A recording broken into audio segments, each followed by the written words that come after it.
Every country on earth at the moment is reforming public education. There are two reasons for it. The first of them is economic. People are trying to work out, how do we educate our children to take their place in the economies of the 21st century? How do we do that, given that we can't anticipate what the economy will look like at the end of next week, as the recent turmoil is demonstrating? How do we do that? The second, though, is cultural. Every country on earth is trying to figure out, how do we educate our children so they have a sense of cultural identity and so that we can pass on the cultural genes of our communities while being part of the process of globalization. How do we square that circle? The problem is they're trying to meet the future by doing what they did in the past. And on the way, they're alienating millions of kids who don't see any purpose in going to school. When we went to school, we were kept there with a story, which was if you worked hard and did well and got a college degree, you would have a job. Our kids don't believe that. And they're right not to, by the way. You're better having a degree than not, but it's not a guarantee anymore. And particularly not if the route to it marginalizes most of the things that you think are important about yourself. Some people say we have to raise standards as if this is a breakthrough. You know, like, really, yes, we should. Why would you lower them? You know, I mean, I haven't come across an argument that persuades me of lowering them. But raising them, of course we should raise them. The problem is that the current system of education was designed and conceived and structured for a different age.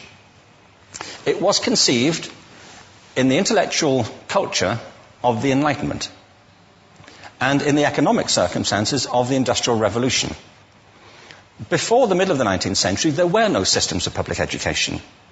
Not really. I mean, you could get educated by Jesuits, you know, if you had the money. But public education, paid for from taxation, compulsory to everybody and free at the point of delivery, that was a revolutionary idea.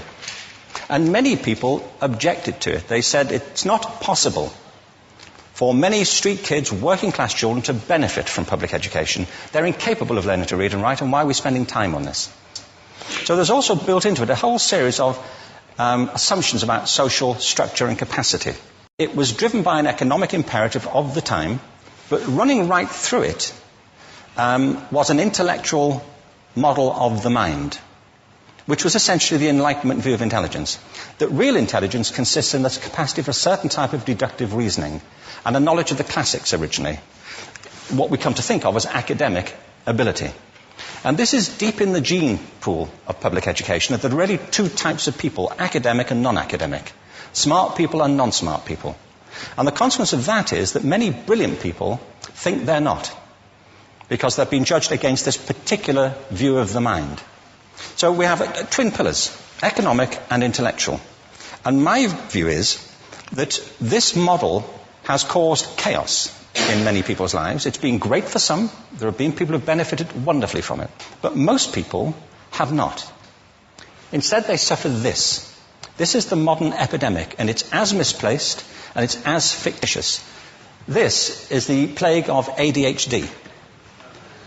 Now, this is a map of the incidence of ADHD in America, or prescriptions for ADHD. Don't mistake me here. I don't mean to say there is no such thing as attention deficit disorder. I'm not qualified to say if there is such a thing. I know that a great majority of psychologists and paediatricians think there is such a thing. But it's still a matter of debate. What I do know for a fact is it's not an epidemic. These kids are being medicated as routinely as we had our tonsils taken out. And on the same whimsical basis, and for the same reason, medical fashion.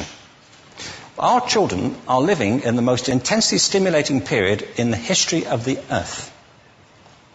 They're being besieged with information and calls for their attention from every platform, computers, from iPhones, from advertising holdings, from hundreds of television channels.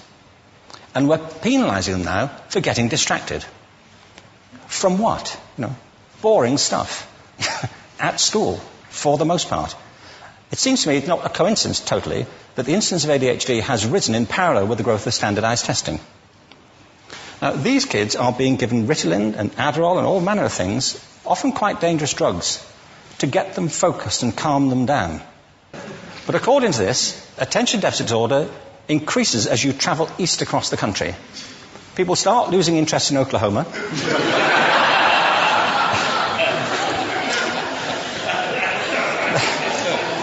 They can hardly think straight in Arkansas.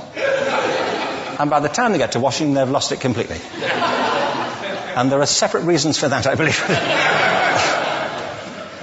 It's a fictitious epidemic.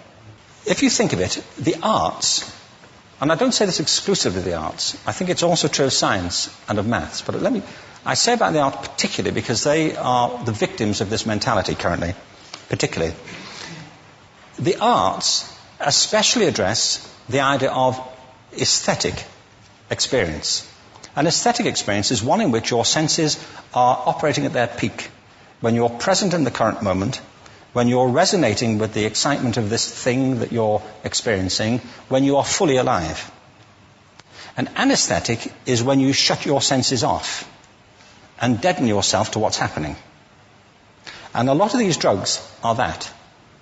We're getting our children through education by anesthetizing them. And I think we should be doing the exact opposite. We shouldn't be putting them asleep. We should be waking them up to what they have inside of themselves. But the model we have is this. I believe we have a system of education that is modeled on the interests of industrialism and in the image of it. I'll give you a couple of examples. Schools are still pretty much organized on factory lines, ringing bells, separate facilities, specialized into separate subjects. We still educate children by batches. We put them through the system by age group. Why do we do that? Why is there this assumption that the most important thing kids have in common is how old they are? It's like the most important thing about them is their date of manufacture. You know what I mean? Well, I know kids who are much better than other kids at the same age in different disciplines, or at different times of the day, or better in smaller groups than in large groups, or sometimes they want to be on their own. If you're interested in the model of learning, you don't start from this production line mentality. It's essentially about conformity, and increasingly it's about that as you look at the growth of standardized testing and standardized curricula. And it's about standardization. I believe we've got to go in the exact opposite direction. That's what I mean about changing the paradigm. There was a great study done recently of divergent thinking. It was published a couple of years ago. Divergent thinking isn't the same thing as creativity. I define creativity as the process of having original ideas that have value. Divergent thinking isn't a synonym, but it's an essential capacity for creativity. It's the ability to see lots of possible answers to a question, lots of possible ways of interpreting a question, to think what Edward de Bono would probably call laterally, to think not just in linear or convergent ways, to see multiple answers, not one. So, there are tests for this. One kind of cod example would be, people might be asked to say, how many uses can you think of for a paperclip? One of those routine questions. Most people might come up with 10 or 15. People who are good at this might come up with 200. And they do that by saying, well, could the paperclip be 200 foot tall and be made out of foam rubber? Does it have to be a paperclip as we know it, Jim? Now, there are tests for this, and they gave them to 1,500 people. This is in a book called Breakpoint and Beyond. And on the protocol of the test, if you scored above a certain level, you'd be considered to be a genius at divergent thinking. Okay? So my question to you is, what percentage of the people tested, of the 1,500, scored at genius level for divergent thinking? Now, you need to know one more thing about them. These were kindergarten children. So what do you think? What percentage at genius level? 80. 80, okay. 98%. Now, the thing about this was it was a longitudinal study. So they retested the same children 5 years later, ages of 8 to 10. What do you think? 50? They retested them again 5 years later, ages 13 to 15. You can see a trend here, can't you?